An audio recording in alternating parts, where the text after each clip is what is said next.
गिबियावनो बयनिसिम आंनि खुलुमनायखौ जासिहरनानै आं दिनैनि भिडिअखौ आरम्भ खालामनो सानदों। बेनो जाबाय भिडिअनि बानायनायनि गाहाय थांखियानो जाबाय दाख्लै सिगांफोराव हरनाय मुलिफोरनि कमेन्ट रिप्लाइ खालामनायजों लोगोसे आं फारियै सोंहरनाय मुलिफोरजों लोगोसे गोबां कयेकटा मुलिखौ नोंथांमोननो खोन्थाहरनो नागिरदों।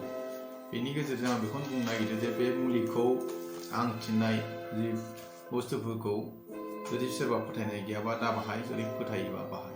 आं बेखौनो होनगोन, फोथायनायजोंसो बहुतखिनि खामानिया जायो। एबा सोरबा जुदि ओरैनो बाहायालासिनो सा ओरैनो कमेन्ट खालामना लाब गैया। आरो किसुमान सानै साथामसो बेक्तिया किसुमान मुलिफोरनि सोमोन्दै सोंहरनायाव एसे गाज्रि कमेन्टफोर हरदों। बेफोरो मोजां जायाखै। गावखौनो मा होननानै परिचय होनाय जादों बेखौ गावनि कमेन्टआवनो नोंसोर खोन्थाना लाखादों। ओंखायनो आं बेफोरखौ नांजाया।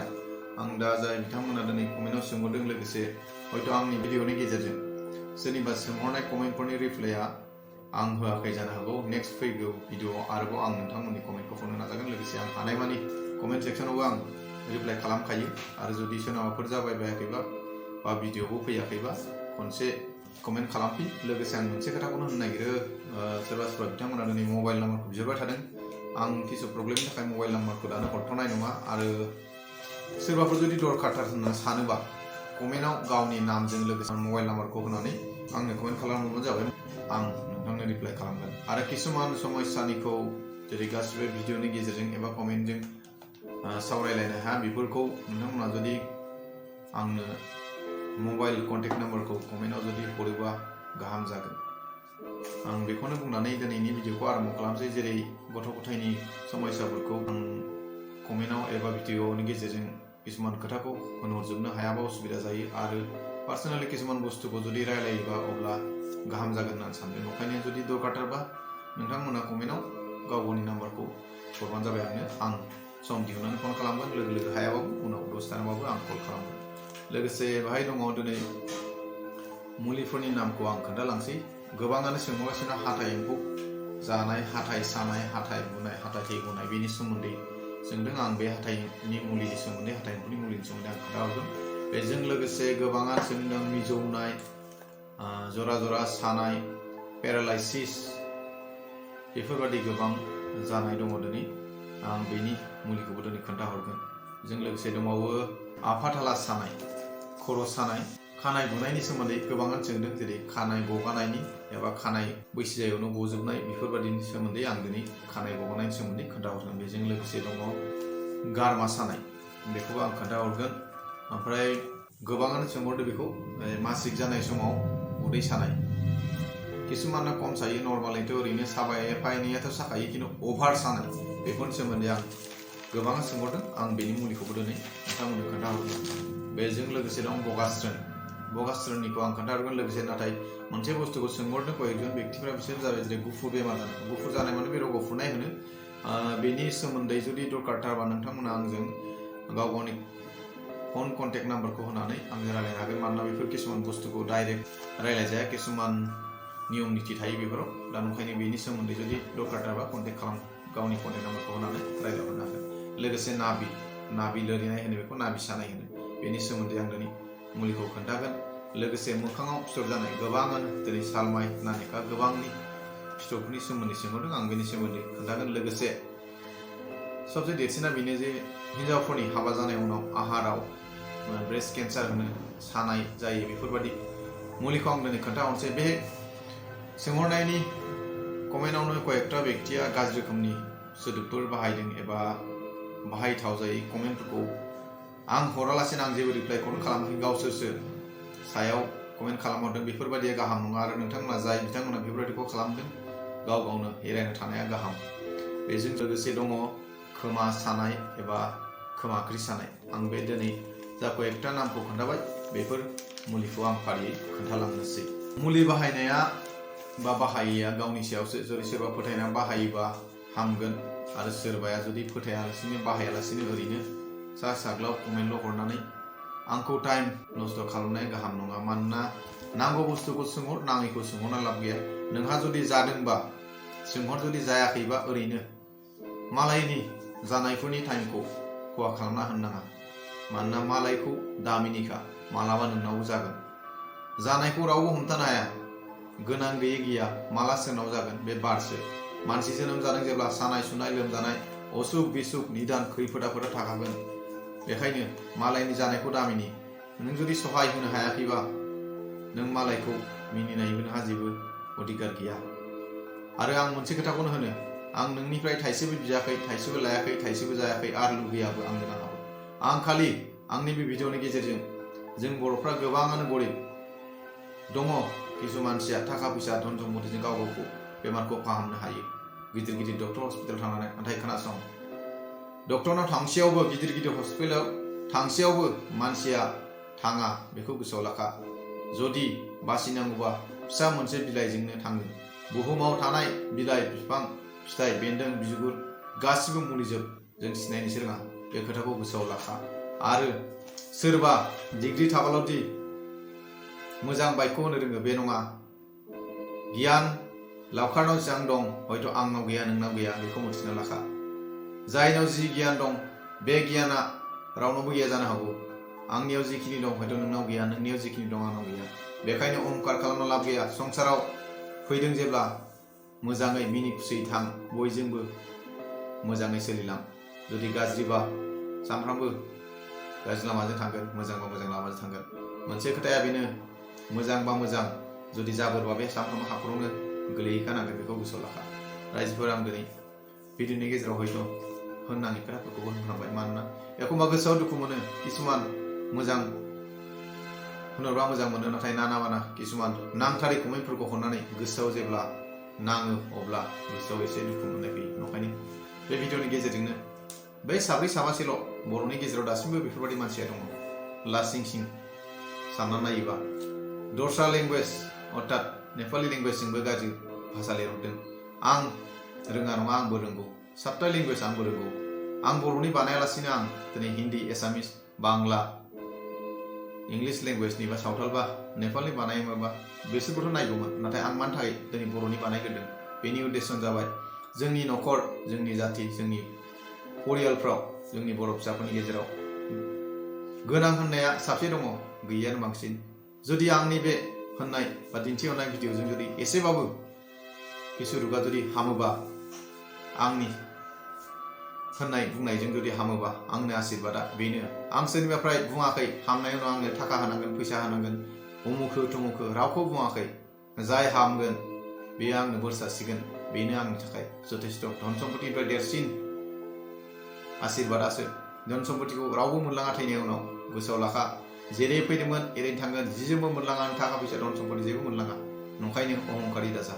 जाय बिथांमोना दिनै नङै नङै कमेन्ट खालामदों बिथांमोनसो होननाय जादों मोजां लामाजों सोलिलां मोजां जागोन दासान नोंनि न'आव दिनै जायाखै गाबोन हयथ' जानो हागौ आंनि बुंनायजोंनो हयथ' नों फाहामनांगौ जानो हागौ दिनै नोंनाव थाखा फैसा दं जानो हागौ धन सम्पति लाना अहंकार जादों जानो हागौ नों डक्टरनाव थांबाबो हामनाय नङा जानो हागौ गिदिर हस्पिटालाव देखायबाबो हामा जानो हागौ अब्ला मा खालामनोंलाय आंनि बुंनायजों जुदि हामोबा लाजिनांगोन नंखायनो होननाय खोथाफोरखौ दाहोन रायजोफोर आं दिनै गिबियावनो हाथाइ एम्फौ जानाय हाथाइ सानाय आरो हाथाइ बुनायनि सोमोन्दै खोन्थानोसै बे हाथायाव किसुमानाव एम्फौ थायो होनो आं नुफेराखै नाथाय थानोबो हागौ गोदोनिफ्राय सोलिबोनाय नियम बादि दिनै किसुमान मानसिया अजा नङा डक्टर नङा अब्लाबो बेफोरखौ फाहामनो हायो दिनै बेबादिनो आंबो मोनसे मुलिखौ नोंथांमोन खोन्थाहरनो नागिरदों हाथाइ एम्फौ जायोबा बा हाथायाव सानाय जुदि दङबा मोनसे खामानि माव नैबे थालिर बिलाइ बे थालिर बिलाइखौ ओरै थननानै लानानै ओरै नायबा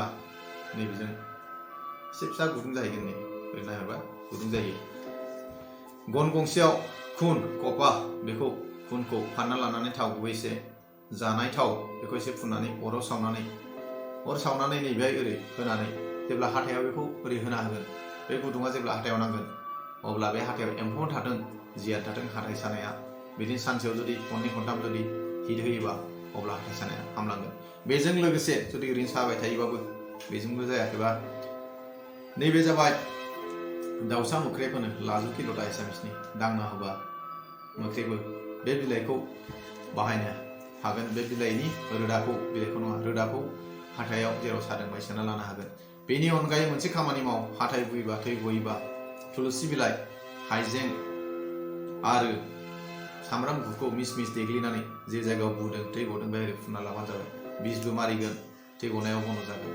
हाथाइनि मुलिया जिखिनि खोन्थादों बेखौ नोंथांमोना हयथ' मोनथिखाबाय। बेजों लोगोसे दङ मिजौनाय, जरा जरा सानाय, आथिं आखाइ थिखांनो हायै, पेरालाइसिस। जुदि फोथायना खालामोबा निसय खामानि होगोन। बेखौ आं गोसो जानानै बुंहराखै बा सोरखौ थगायनो बा आंनि भिडिअखौ नायथों होननानै बुङाखै। बाहाय मा मा मुलि नांगौ गोबाङानो सोंहरदों, आं नामफोरखौ होनहरला, नामफोरखौ होनबाय थाबा गोबाव जागोन भिडिअआ। बाहाय दङ मुलियाव पुर्ना घि नांगोन, गोदान घिजों जानाय नङा, बेखौ बायबानो मोनो। पुर्ना घि नांगोन, बेजों लोगोसे संख्रि गोसोम नांगोन, गरफुर नांगोन, नासेर बेगर। नासेर बेगरा नाहर होनो एसामिसफ्रा। नैबे फिथाइया, बे फिथाइ सिङाव मोनसे बेगर थायो, बे बेगरखौ दिहुननानै लानांगोन देखेरनानै। बेजों लोगोसे नांगोन सामब्राम गुफुर, हाइजें, हालदै गोथां आरो थुलुसि। बे गासिबो मुवाखौ देग्लिनानै पुर्ना घिजों फुदुंनानै जुदि पेरालाइसिस जानाय दंबा, जि फारसेथिं जादों, फुननानै थिगसे ना गुदुं गुदुङाव। आरो हान्थु जरा सानायफ्राबो बेजोंनो हामगोन। लोगोसे सिनस्रि जुदि सानाय दंबा, सिनस्रि सानाय मानसिनोबो बे खामानि होगोन। बेखौ आं सिगाङावबो सिनस्रि सानायखौ खोन्थादोंमोन, अब्लाबो बे मुलियाबो सिनस्रि सानायनिबो खामानि होगोन। जरा जरा मिजौनायाबो खामानियाव होगोन बे मुलिखौ बाहायोबा। नोंथांमोना गोजाम जाथों गोजान जाथों, हयथ' समा एसे गोबाव नांगोन, 1 मास 2 मास नांनो हागौ, बोसोरनि जानाय, अब्ला बे मुलियानो खामानि होगोन। बाहायनानै नायबा प्रमाणखौ निश्चय मोनगोन, बाहायनानै नाय। बेजों लोगोसे आफाथाला सानाय होनदों। आफाथाला सानाया सायाव ना सिङाव?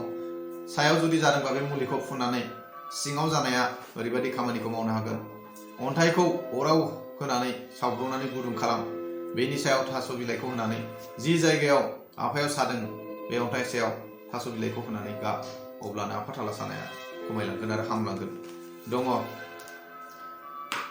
खानाय गुनाय।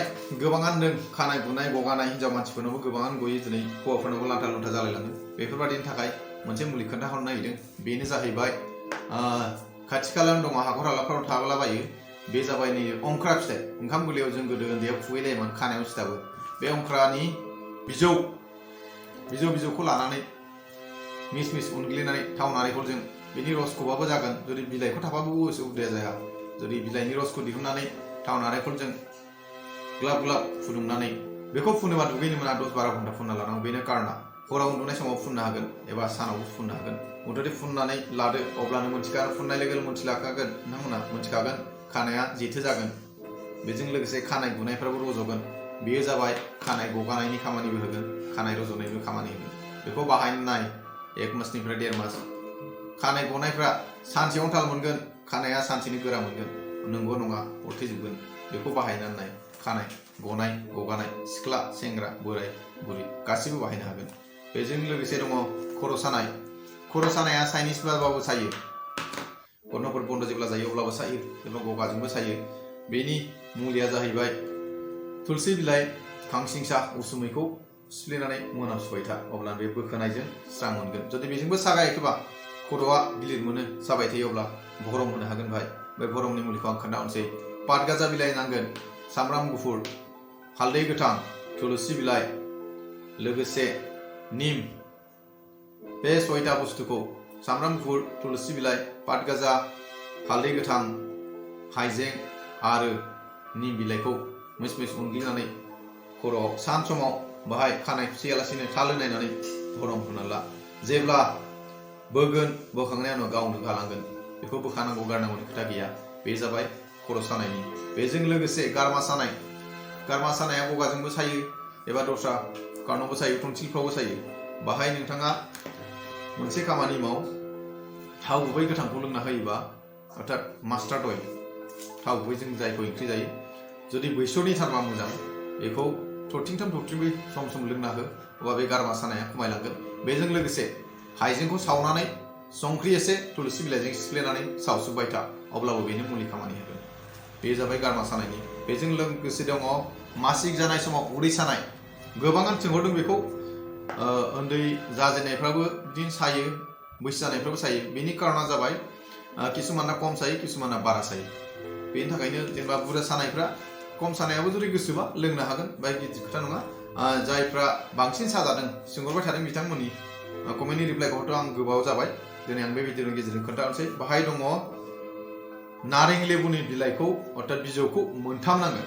नारें लेबु बिजौ मोनथाम तेजपात बिलाइ मोनबानिफ्राय 7टा गोथांबा साबसिन नारें बिजौआबो गोथां नांगोन लोगोसे थुलुसि मुथासे बिलाइ बे मोनथामखौ दैयाव ग्लाब ग्लाब फुदुंनानै सा फुंनाय समाव एसे दुंबुर दैखौ दुंबुर लानानै ग्लाब ग्लाब फुदुंनानै दुंबुर लानानै लोंना होबानो जाबाय सानाय समाव लोंना होबाय था अब्ला लासैनो सानाया खमायलांगोन सानसेनो खमायनाय नङा एबार खनसेयाव मोनसेखौबो नेक्स्टआव लासैनो खमायलांनायखौ थाल मोनबाय थागोन दा बे जाबाय मासिक जानाय समाव उदै सानाय बेजों लोगोसे दङ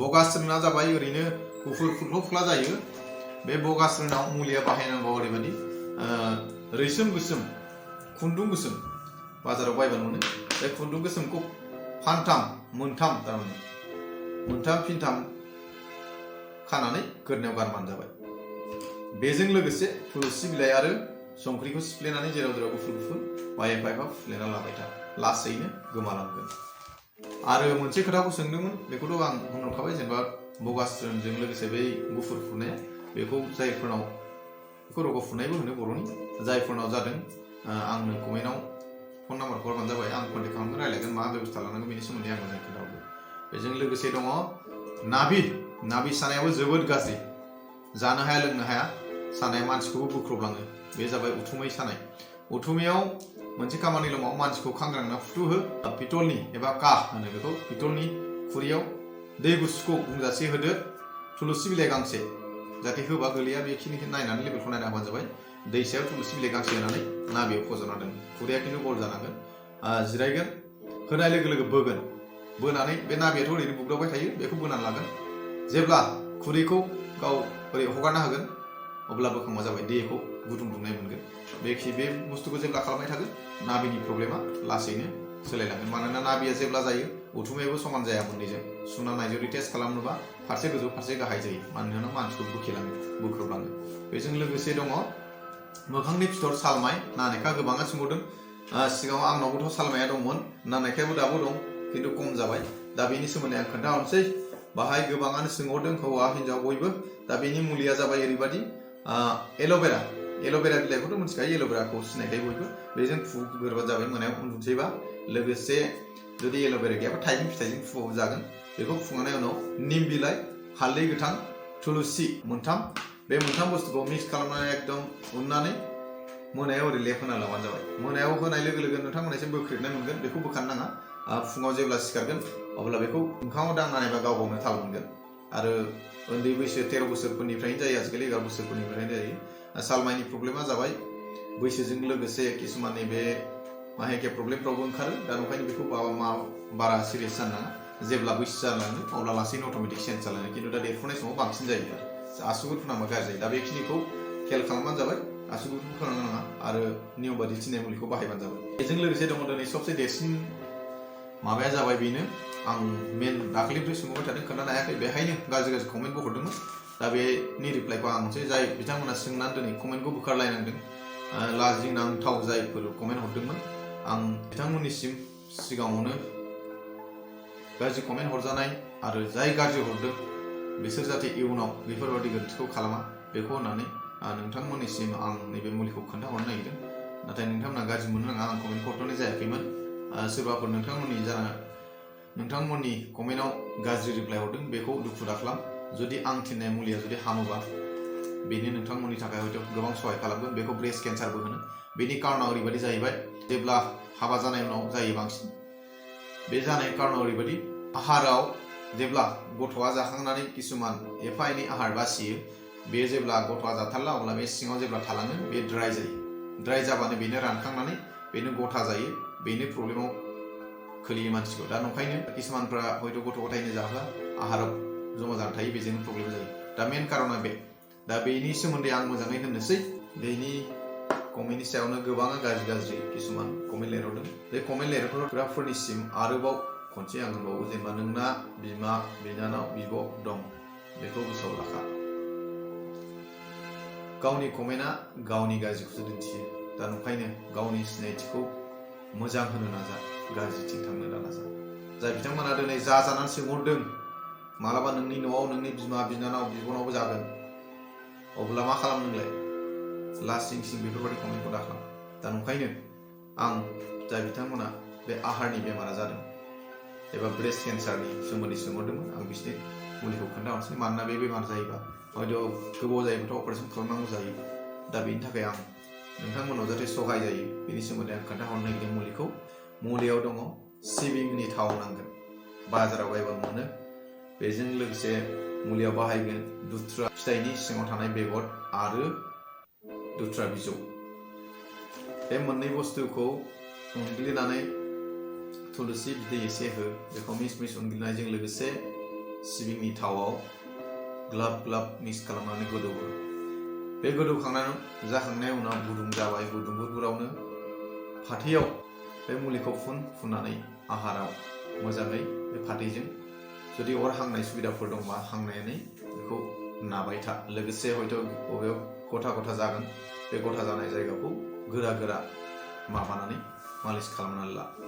बे जाय जाजादों बेसो मिन्थिदों, जाय जायाखै एबा जायनि खोथा होननायफ्राव एसे लाजिनांथाव बेफोरो।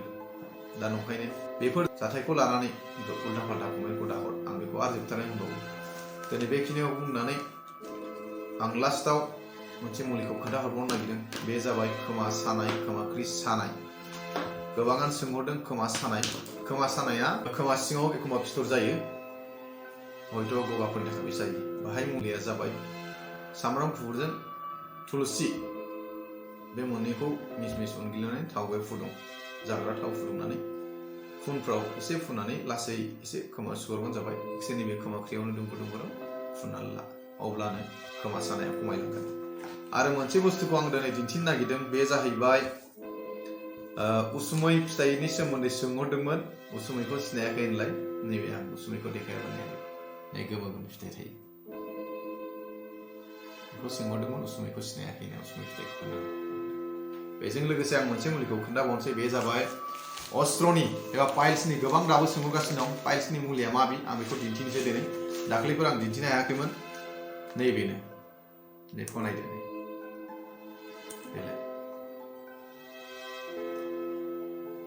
बेखौ आं हयथ' किसुमान जायगायाव जति होननानै मोनाखै आंबो।